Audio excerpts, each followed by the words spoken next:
There's a real beauty to the mechanism that God used in preserving the scriptures for us. It's a different mechanism that God used with the Old Testament than with the New Testament. When you think about it, the Hebrew scriptures were primarily given to a specific people for a specific purpose. They were the covenant documents of God's relationship with Israel. And so there wasn't any desire on their part to spread those documents around the world, anything along those lines. And so they were primarily preserved within the life of the covenant community. With the New Testament, you have a complete change. You have the church going into the entire world and bringing the gospel with them. And so not only do you have to have those scriptures portable, capable of going into all the world, but then you've got the desire on the church's part to translate them into other languages so that all peoples can hear the message.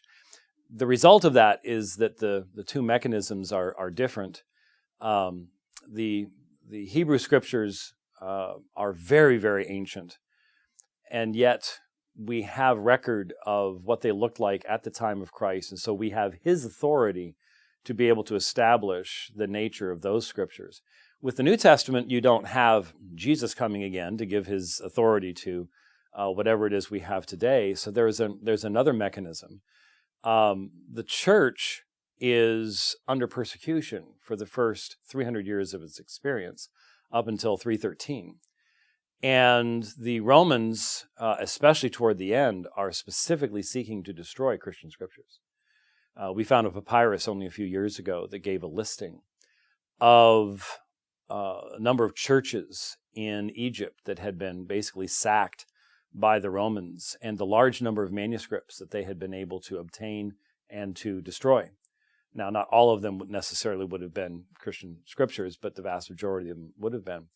And so you have a distribution, an explosion of the New Testament documents that go all over the known world, that go with the Christians everywhere that they go. And it is in that free distribution of the New Testament that we actually find our best confidence that we have what God originally gave us. Why? Well, I've often used the example of Shirley MacLaine. I remember when I was a young man, Shirley MacLaine did a movie where she, I think it was called Out on a Limb, and it was her story of her going into the New Age and all the rest of this kind of stuff. And she was making the claim that the Bible used to contain the doctrine of reincarnation, but it was taken out at the Council of Constantinople. Now, I'm one of those weird church history professors, so I know a little something about the Council of Constantinople, but the vast majority of people don't. And so how do you respond to something like that? Well, the reality is we have manuscripts of the majority of the New Testament that exist. We have some manuscripts of the entire New Testament that are older than the Council of Constantinople, and we have some that are much, much older than the Council of Constantinople. So if someone had tried to come along and fundamentally alter the message of the Scriptures, as we have found these older and older papyri, some going back to the dawn of the first century, they would be very, very different than the manuscripts we've had in the past, but they're not. They have the exact same message. So we can demonstrate forensically, in the sense of we have these manuscripts, that there has been none of this editing that has been alleged either by the New Agers or when the Muslims say that we've taken doctrines out or put doctrines in. Even when the Mormons say many plain and precious truths have been removed from the Scriptures, we can demonstrate that that simply isn't the case.